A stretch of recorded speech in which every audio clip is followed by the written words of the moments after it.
Janine Gutierrez family tanggap na tanggap at gusto si Jericho Rosales para kay Janine. Sa edad ni Echo ay pangseryosohan ito kaya naman nang ipakilala ni Janine si Echo sa kanyang family Gutierrez ay walang kumontra dito at nakabanding pa nila si Echo sa mismong birthday ni Pilita Corrales. Panoorin at kung hindi pa nakasubscribe, don't forget to click subscribe and hit the notification bell to keep you updated. Maingay na maingay ngayon ang relasyong Janine at Jericho. Marami naman ang natuwa sa dalawa na palaging kasama ni Echo si Janine at bagay na bagay ang dalawa. Lalo pa ngayon na magkatambal sila sa Lavender Fields na agad na nag-trending.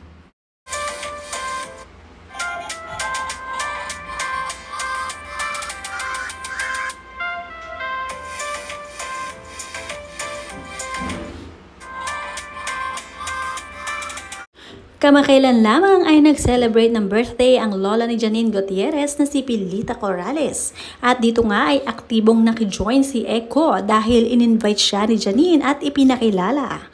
Kinantahan pa ni Echo ang lola ni Janine at very sweet nga si Echo sa paghaharana sa lola ni Janine na ikinuwento ng mga ito.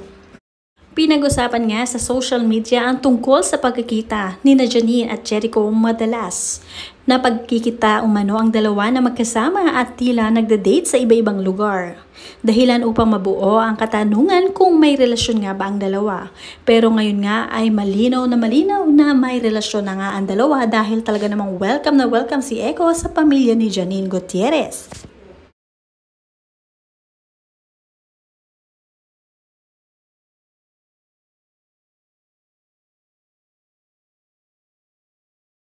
Naitanong nga rin na madla sa mismong nanay ni Janine Gutierrez ang tungkol kay Echo at sa kanya. Well, they both single. So nakikita ko nga na they are always together. That's good if they are trying to get to know each other. There's nothing wrong with that. They're both single. They're both adults. They're both mature individuals. So yeah, there's really nothing wrong with it. Yan ang sagot ng nanay ni Janine Gutierrez na si Lotlot de Leon. At marami pa nga ang sunod-sunod na katanungan. Ano ang magiging reaksyon niya kapag nagpaalam sa kanya si Jericho na naliligawan nito si Janine? That's not up to me. But thank you for asking permission. Diba? Nakakatuwa na parang humingi ng paalam or mag-abiso, diba? Nakakatuwa yun. So if eventually they are really dating, then I trust Janine. I trust her decision. Hindi talaga nauubusan ng katanungan ng mga netizens. Gaano niya kakilala si Jericho? Ilang beses na niya itong nakatrabaho? Sabi dito ni Lotlot Leon, ito pa lang first time. Sa ngayon, ano ang pagkakakilala niya kay Jericho? I know that he's also maalaga, maasikaso, mapagmahal sa pamilya. He's very family-oriented and he's a very responsible guy. So yeah, that's how I know him. That's what I know of him also. Magugulat ba si Lotlot kung biglang magsabi si Janine na nais na nitong mag-asawa? Ang sagot dito ni Lotlot, well, alam mo, basta ako, kung nakakita ko na tinatrato yung anak ko ng maayos, na may respeto, naaalagaan siya ng mabuti at mamahalin at magiging tapat, bakit naman hindi? Nasa marrying age na siya. If she finds the right man for her, na with all the qualifications na hinahanap niya, bakit hindi?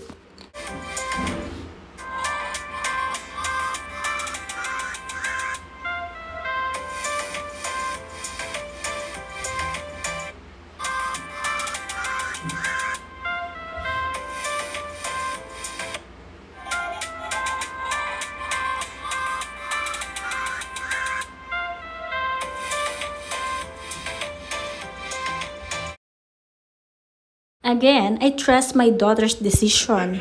Decision ni Janine. Samantala, ano ang naramdaman ni Lotlot na noong pumasok ka sa showbiz, si Janine ay kakilala lang ito bilang anak nila Lotlot at Monching o ang gandang babae.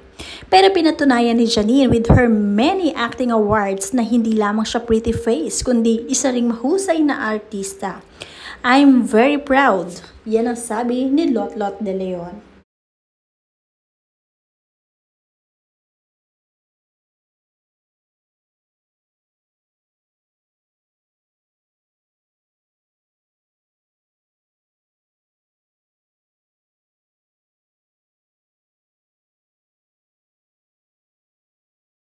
Dahil nga sa natural talent ni Janine, magaling umarte bilang isang artista ay nasa Venice, Italy ngayon siya para sa isang film festival.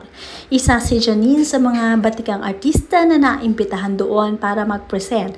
Kaya naman it's an honor para mapasama siya sa mga sikat na artista din internationally.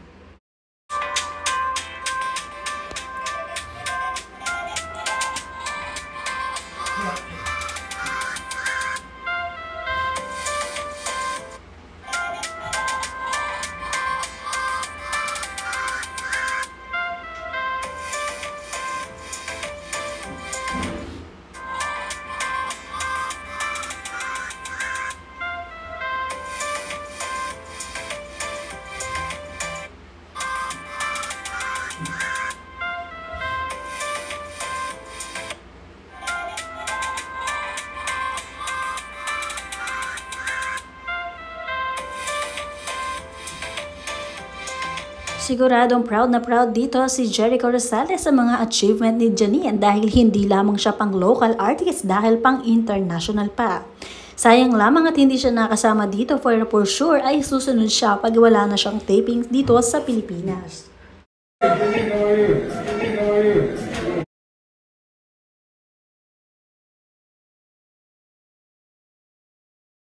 May blessing na rin naman kay Lotlot de Leon ang pagkakaroon ng relasyon ni Janine Gutierrez at Jericho Rosales dahil nga nabanggit niya dito na wala namang problema si Jericho dahil isang masunurin at mabait na bata ito at mapagmahal sa pamilya. Kaya naman okay na okay kay Lotlot de Leon.